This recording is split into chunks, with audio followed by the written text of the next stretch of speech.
Having a blast here in Magic City Casino. We can't thank the people enough for having us in. Scott Savin, once again, the innovator. Highlight, right? Chula! Chula! First time I heard that, I was at a Highlight Fronton, Miami Highlight. It was the Yankee Stadium of Highlight, and the game was big here in South Florida, and I loved it. I loved the action. And you could, of course, go to the Highlight Fronton back then. This was early 80s. And you could see anything from a pile of losing tickets to a pyramid of cocaine on the tabletops. Were you sitting next to me?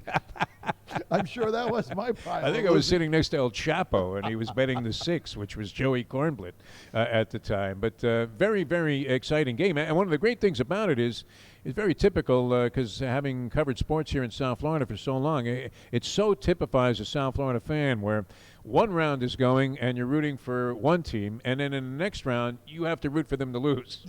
So you turn on your very own team. But no, just great stuff, and it's great being here. Scott Savin has brought Highlight back. All right, we're talking about reading signs from the gods of gambling, and it's not always easy. It's not readily transparent. You happen to have some kind of weird clairvoyance where you're able to make the extrapolations and the permutations that you have to put things together and actually have them be a benefit. And you did that the time that one of my dogs took a dump in the upstairs part of my place, and the other one took one downstairs, and somehow you were able to make a correlation that had some impact on my gambling that day. Yeah, I don't know how that always worked out, but, one of your favorite things when we do the radio show is you're always talking about the movie The Perfect Storm. Yes. And the Flemish Cap. Well, right after you told me that story about the dogs and that your wife was screaming and throwing pots and pans at you and telling you to clean up the mess. This is how I'm leaving the house to go to work that day, knowing that I'm going to go to the track later on. It wasn't good, but, and then I started looking at the Daily Racing Form, which, when it shows up on my porch in the morning, I feel like I'm the luckiest man in the world. And I opened up to, I think it was the second race of the day, and there it was, Flemish Cap. And I said, if there was ever a horse that could win today, this is all you talk about, is going out to the Flemish Cap, because you always want to catch the big fish. And we caught the big fish that day reading the signs.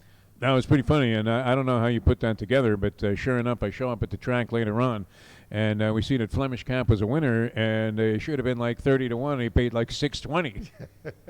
So we're walking by the pari-mutuel windows, and the tellers all know us there because we've been going to the track for 30 years, 40 years here in South Florida. Right. And they start screaming, "There he is! There he is!"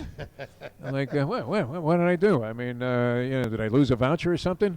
And the guy says, he's the guy that gave out Flemish Cap on the air as a tip horse, and everybody came in and sent it in, bet him down from 30-1 to 2-1, and the horse goes off and wins. But how you put that together, that's something that I had commonly said or referenced quite frequently, what was going to be extrapolated out of the fact that my two dogs took a dump in the house.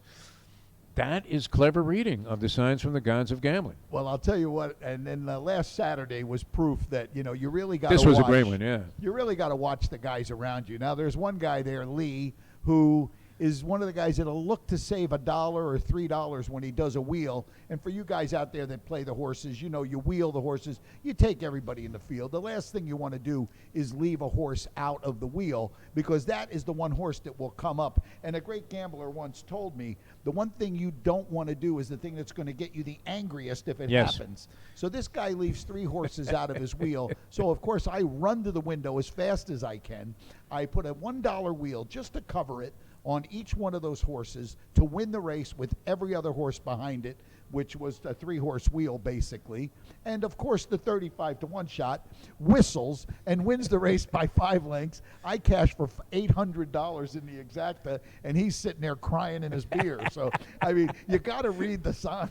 He's trying to borrow a couple of bucks to get a corn dog later on to console himself. I saw him hitchhiking out on Route 95 after the game. I think he was hitchhiking next to that rabbi that's always wearing the heavy winter coat, even though it's 95 degrees outside.